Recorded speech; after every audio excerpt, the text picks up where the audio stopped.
मैं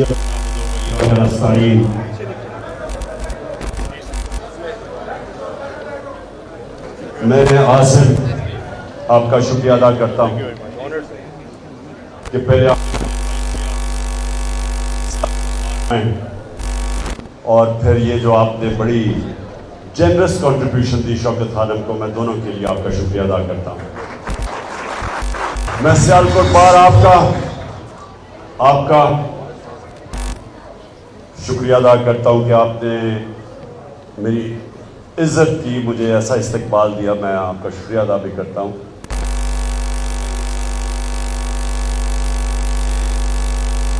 आज ये आपने ऐसे समझना है कि वो पाकिस्तानी आपसे बात कर रहा है जिसको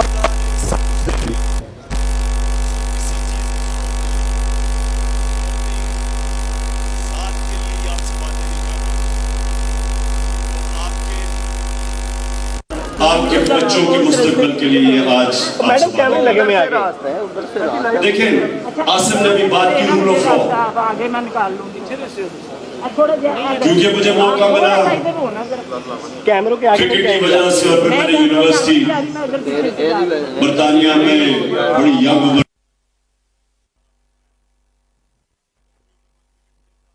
कई सालों तक सर्दियों में पाकिस्तान गुजारता था। जगह ही नहीं है, आगे कहाँ जाएंगे? तो मैंने बड़े अंदर से इन दोनों सिस्टम्स को देखा हुआ है, हमारा निजाम और वो निजाम जो कि कामयाब निजाम है, जगह दे दो जिधर यहाँ लोग मरते हैं वीजा लेके उधर जाने के लिए। बरतानिया का, यूरोप का निजाम, अमेरिका का निजाम, मैंने मुआसरा किया हुआ इन सब सिस्टम्स का। आराम से देखिए, मैंने आराम से तहम्मुल से, क्योंकि बड़ी मैंने इंपॉर्टेंट आपसे बात करनी है, क्योंकि आपके ऊपर बहुत बड़ी जिम्मेदारी है इस वक्त, इसलिए आपने जिस माशरे के अंदर रूल ऑफ लॉ नहीं होता वो कभी खुशहाल नहीं होता। ये जो कहते हैं ना कि खुशहाली आ जाएगी, मैं लाहौर को पेरिस बना दूंगा, मैं एशियन टाइगर बना दूंगा पाकिस्तान को, क्यों नहीं बना अभी तक? बन ही नहीं सकता। देखिए, अल्लाह का हुक्म है कि मेरी जमीन पे इंसाफ कायम करो। इब्ने खालदून, जो मॉडर्न हिस्ट्री का बाप समझा जाता है, सिर्फ हमारे मुसलमान दुनिया में नहीं, मगरिब में इब्ने खालदून को मॉडर्न हिस्ट्री का बाप समझा जाता है। वो कहता है कि मैंने जितना अपना दीन स्टडी किया, कुरान स्टडी की, इस्लाम को स्टडी किया, मैं एक नतीजे पे पहुंचा हूं कि अल्लाह ने इंसान को दुनिया में भेजा ही एक वजह से कि मेरी जमीन पे इंसाफ कायम करो।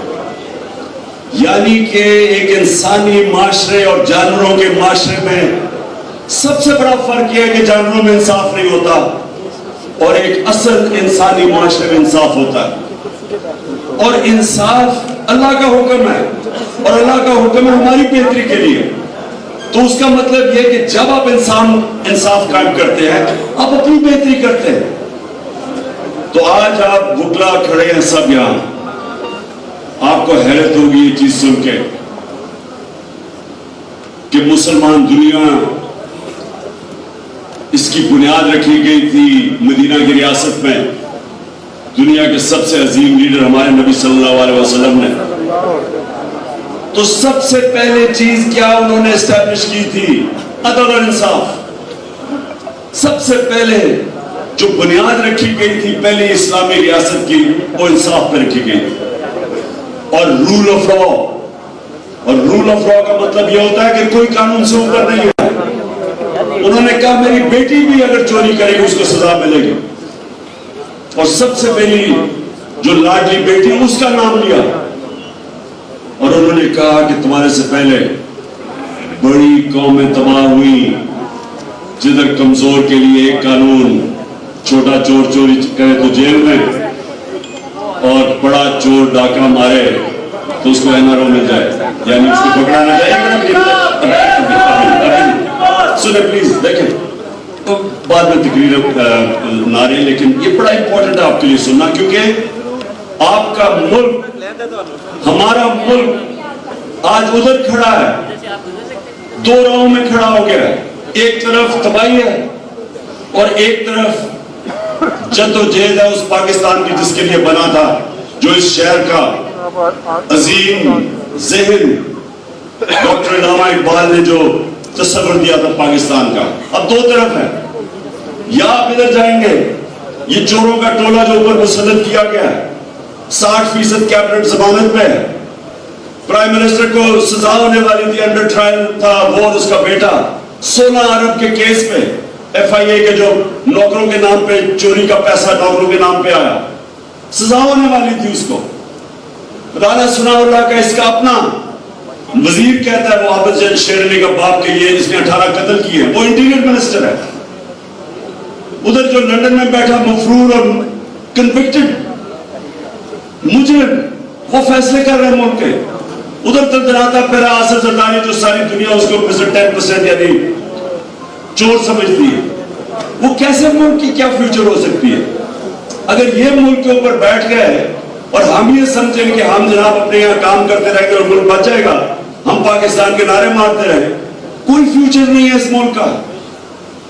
क्योंकि तारीख उठा के देख लें, मैं तारीख का स्टूडेंट हूं, दुनिया में कोई मुझे आज नेशन बता दे, कोई मुझे एक मुल्क बता दे जिधर इंसाफ का निजाम और वो खुशहाल हो। स्विट्जरलैंड, मैं उसकी इसलिए मिसाल देता हूं कि कोई वसाइल नहीं है स्विट्जरलैंड के अंदर, सिवाय पहाड़ है।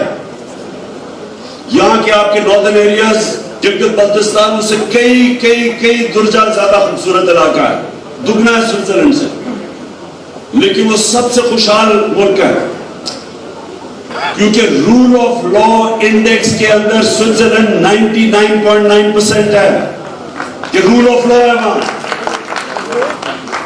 और मैं नाइजीरिया की मिसाल देता हूं, सारे अफ्रीका में सबसे ज्यादा तेल का जखीरा नाइजीरिया में है, गुर्बत सबसे ज्यादा है, क्योंकि रूल ऑफ लॉ इंडेक्स में वो 7% है। पाकिस्तान भी कोई 10-12% पे है। वेनेजुएला साउथ अमेरिका में सबसे ज्यादा तेल है, वह लोग बेचारे हिजरत करके जा रहे हैं मुल्क से, गुर्बत है, क्योंकि रूल ऑफ लॉ नहीं है। तो यहां तो रूल ऑफ लॉ की आपकी सारी कौम के सामने जिस बेशर्मी से धज्जियां उड़ाई गई, चोरों के ऊपर मुसल्लत किया गया बैरूनी साजिश, जो अमेरिका के अंदर अमेरिका उस साजिश का हिस्सा था। यहां सहूलतकार थे, हैंडलर्स थे, जिन्होंने इन चोरों को हमारे ऊपर बिठाया। उसके बाद अगर कौम इस जुल्म, इस नाइंसाफी के सामने अगर कौम भेड़ बकरियों की तरह सर झुका देती है, तो सामने मौत है आपके। ये जो अरशद शरीफ से हुआ है, पाकिस्तान का मेरी नजर में नंबर 1 इन्वेस्टिगेटिव जर्नलिस्ट था।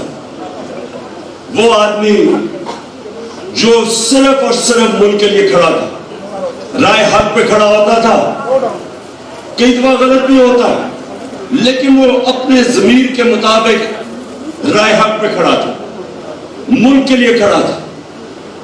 जो मुल्क की बेहतरी है, अरशद शरीफ उधर खड़ा था।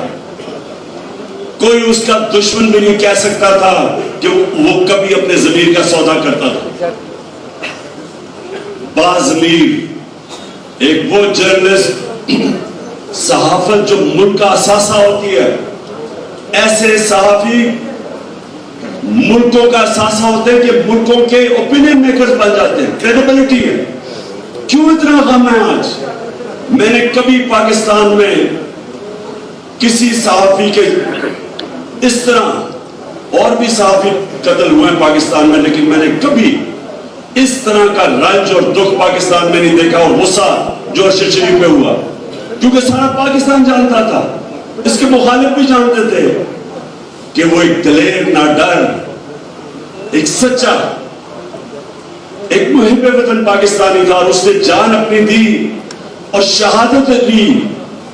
हर किसी को हम शहीद कह रहे थे, जी फलाना शहीद है, ये शहीद है, एक्सीडेंट में मरता शहीद है। वो आदमी जिसको पता था कि उसकी जान खतरे में, मैंने उसको 2 दफा कहा कि मुल्क से बाहर चले जाओ, क्योंकि मुझे इंफॉर्मेशन थी इसको मारने लगे, धमकियां मिल रही, एजेंसी कभी कुछ उसको कह रही है, सिर्फ इसलिए कि वो खड़ा था रजीम चेंज के खिलाफ साजिश के ऊपर, वो बार बार बेनकाब कर रहा था। हुक्म आते थे जी नामालूम नंबर से कि ये ना करो तुम्हें ये कर देंगे, पता था। फिर घर में उसको धमकियां दी उन्होंने, फिर उसको हमने मुल्क से बाहर निकाला, फिर दुबई के ऊपर पहुंच गया उसके पीछे कि दुबई से उसको वापस भिजवाया गया, उधर से वो कीनिया गया और वहां भी उन्होंने उसका पीछा ना छोड़ा। वो लोग जो चाहते हैं कि हम ये चोरों को एक्सेप्ट कर बैठे, और ये जो इन्होंने जुल्म किया पाकिस्तान से, चोरों को पहले ऊपर ले बिठाया, उन्होंने इस मुल्क की माइशत का बेड़ा गर्क करके रख दिया। आज पाकिस्तान की क्रेडिट रेटिंग माइनस पे चली गई है। जब मूडी देखो, जब फिच देखो, कर्जा आपको देने के लिए तैयार नहीं है पाकिस्तान को। कर्जे हम वापस कर नहीं सकते, रुपए पे प्रेशर है, आगे तबाही नजर आ रही है, इंडस्ट्री बंद हो रही है, किसानों सड़कों पे। कौन सी क़यामत थी जो इससे पहले क्या हो रहा था 6 महीने पहले? पाकिस्तान की इकोनॉमिक सर्वे के मुताबिक जो इन्होंने पब्लिश किया है, पाकिस्तान की तो 17 साल में बेहतरीन ग्रोथ रेट हो रही थी। इन चोरों को ऊपर बैठाया, मुल्क का बेड़ा गर्क कर दिया और सिर्फ एक काम किया कि 1100 अरब रुपए के करप्शन के जो केसेस थे वो दिन ब दिन अपने खत्म करते जा रहे हैं। आए थे अपनी चोरी खत्म करने के लिए। मेरे ऊपर 3.5 साल एक बस मेरे ऊपर ब्लैकमेल हो रहा था कि मैं किसी तरह इनको एनआरओ दे दूं, और मेरी सारी स्टेटमेंट्स पढ़ते हैं। मैंने कहा मैं जो भी मर्जी हो जाए मैं तुम्हें एनआरओ नहीं दूंगा, और इसलिए नहीं दूंगा कि मैं मुल्क से गद्दारी करूंगा, मैं अपने अल्लाह से गद्दारी करूंगा। ये कौन सा निजाम है कि बेचारे जेल भरे हुए हैं गरीब लोगों से, जो मजबूरी में बेरोजगारी में चोरी करें वो जेलों में चले जाएं, और ये डाके मार के पकड़ने लगो मुल्क से बाहर भाग जाए, वहां डील करे एनआरओ ले और वापस आ जाए और फिर चोरी करे। इसके सुनने मेरी बात, मेरे मौला का हुक्म है कि तुम्हारे से पहले मेरे मौला ने कहा कि मेरी जमीन पे निकल के देखो। कुरान में क्या कितनी कौमें तबाह हुई जो मेरे हुक्म पे नहीं चली। उसका हुक्म है अमर बिल मारूफ व नही अनिल मुनकर, हक और सच के साथ खड़े हो और बदी का मुकाबला करो, उसके खिलाफ खड़े हो। हुक्म है उसका अल्लाह का।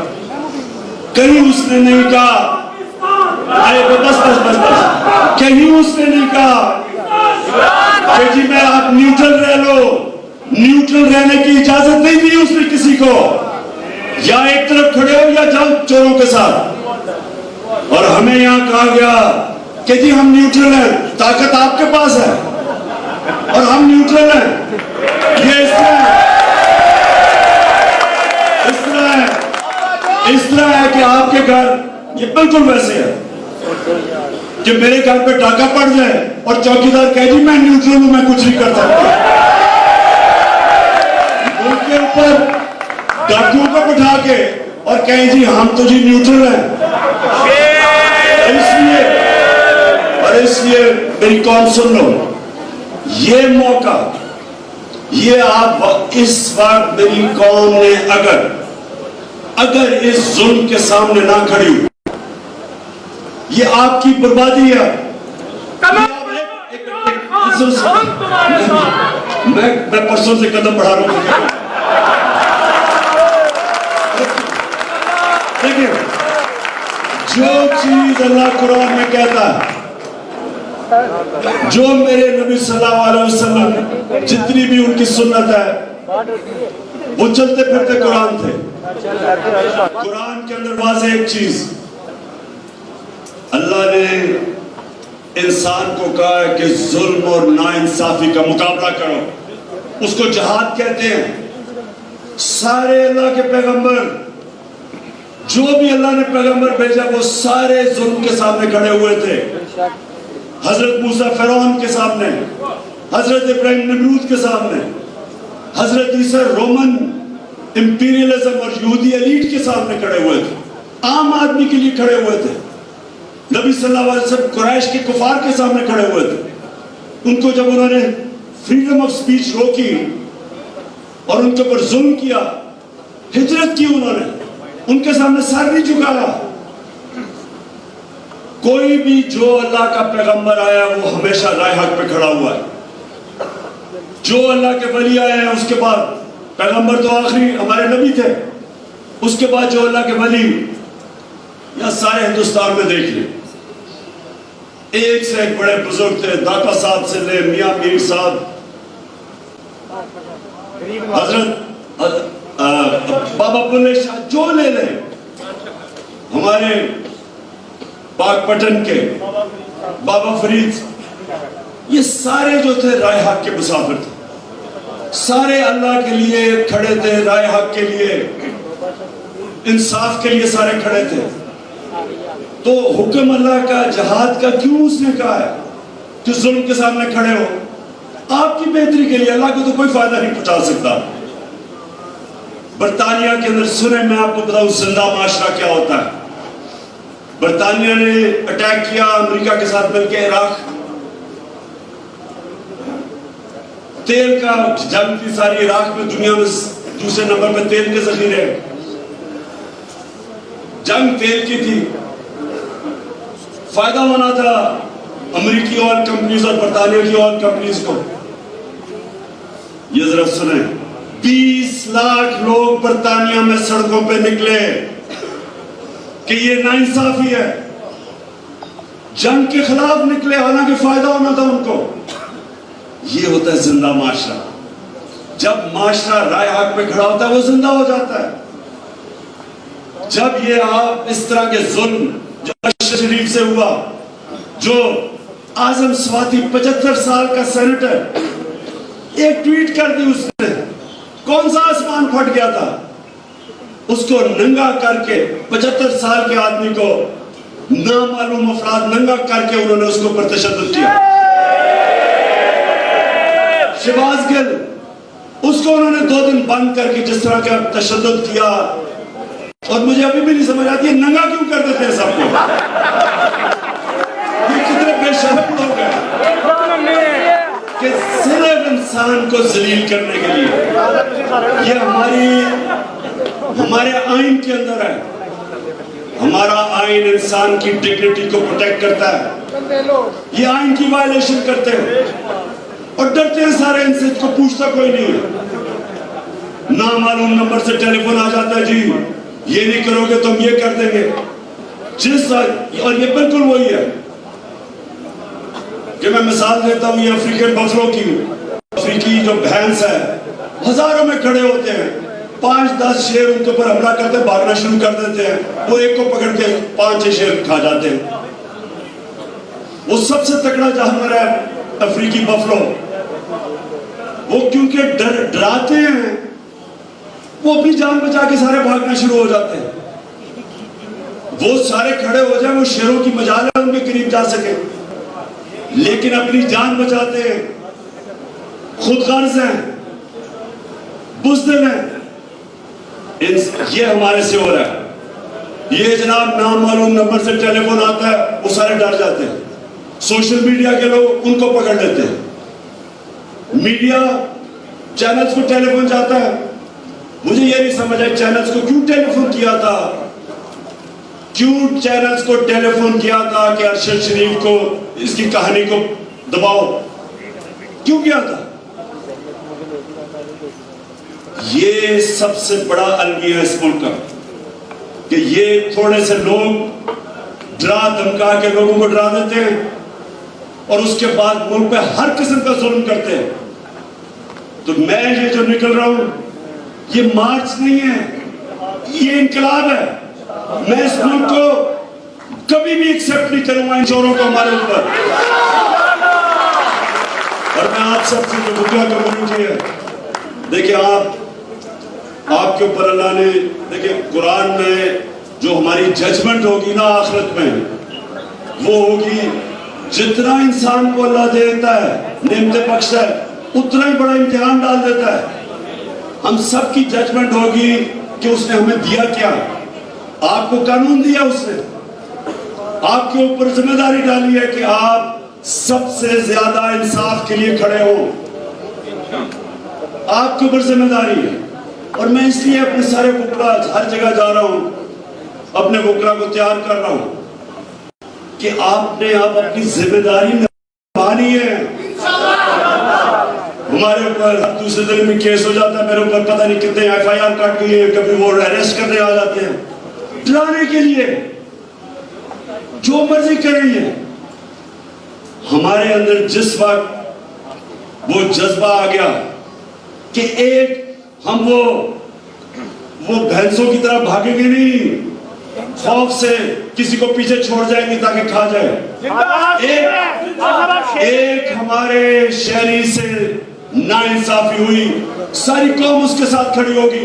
जब ये करेंगे ये मुल्क उठ जाएगा। तब उठेगा जब इस मुल्क में इंसाफ कायम कर दिया।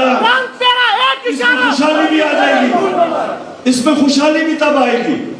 रूल ऑफ लॉ मदीना की रियासत में पहले इस्टेब्लिश किया गया, फिर खुशहाली आई। पहले खुशहाली नहीं आई, पहले इंसाफ आया, फिर खुशहाली आई।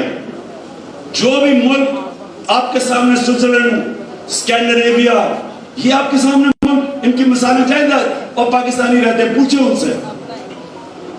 गरीब से गरीब लेबरर भी पाकिस्तान जो काम कर रहा है इन मुल्कों में और जो वहां का शहरी बन गया है, उसको पूरा इत्मीनान है कि कोई ताकतवर उसके ऊपर जुल्म नहीं कर सकता। इसलिए वो उठते हैं, यहां से जाते हैं बेचारे वीजा लेके, मार मार के वहां पहुंचते हैं। उनके बच्चे उनके स्कूलों में जाते हैं और वो देखते देखते जब उनको वो एक ऐसा इंसाफ का माशरा मिलता है, वो उठ जाते हैं। देखे तो आपको फख्र होगा देख के कि अपनी जो आपकी बैरून मुल्क पाकिस्तानी कम्युनिटी है, फख्र होगा देख के कि वो क्या क्या काम कर गए, क्या क्या कारनामे उनके। क्यों पाकिस्तान नहीं आते, क्यों पाकिस्तान में आके सरमायाकारी नहीं करते, क्यों नहीं आते? क्योंकि इंसाफ नहीं है, यहाँ काम ही नहीं कर सकते। जब इंसाफ नहीं होता तो करप्शन होती है, कब्जा ग्रुप होते हैं। यूरोप में क्यों नहीं कब्जा ग्रुप? क्योंकि वहां इंसाफ है। क्यों नहीं इस तरह के प्राइम मिनिस्टर भागे फिर रहे, लंदन में अरबों रुपए की प्रॉपर्टीज लेके बैठे हुए, एक रसीद नहीं दिखा सकते हैं कि पैसा किधर से आया। कोई और मुल्क मुझे बताए, एक मुझे मगरबी माशरा बता दे जिसका प्राइम मिनिस्टर अरबों रुपए की प्रॉपर्टीज में बाहर रह रहा हो और वो जवाब ना दे कि उसका पैसा किधर से आया, मनी ट्रेल ना दे। क्योंकि वह इंसाफ है और इसलिए खुशहाली है। तो मैं आखिर में मैं ये चाहता हूं आप साहब मेरे से हल्फ लें। ये मैं गुफ्तार के गाजी नहीं चाहता, मैं एक्शन चाहता हूं आपसे। तो मैं चाहता हूं असल में हाथ खड़ा करके अपने सामने हल्फ लें। सब अपना दायां हाथ ऊपर करें जी। बिस्मिल्लाहिर्रहमानिर्रहीम। मैं अल्लाह ताला को हाज़िर नाज़िर जानकर हलफ उठाता हूँ कि मैं पाकिस्तान के आईन और कानून की हमेशा पासदारी करूंगा और ये कि मैं बैरूनी साजिश से आई मौजूदा हुकूमत को अवाम की जमहूरी ताकत से बदलने तक अपनी तमाम तर आईनी और जमहूरी जिम्मेदारियां पूरी करूंगा और ये कि मैं खुशहाल और आजाद लिए हमेशा जद्दोजहद करूंगा। अल्लाह ताला हम सबका हामी और नासिर हो। आमीन। पाकिस्तान, इमरान खान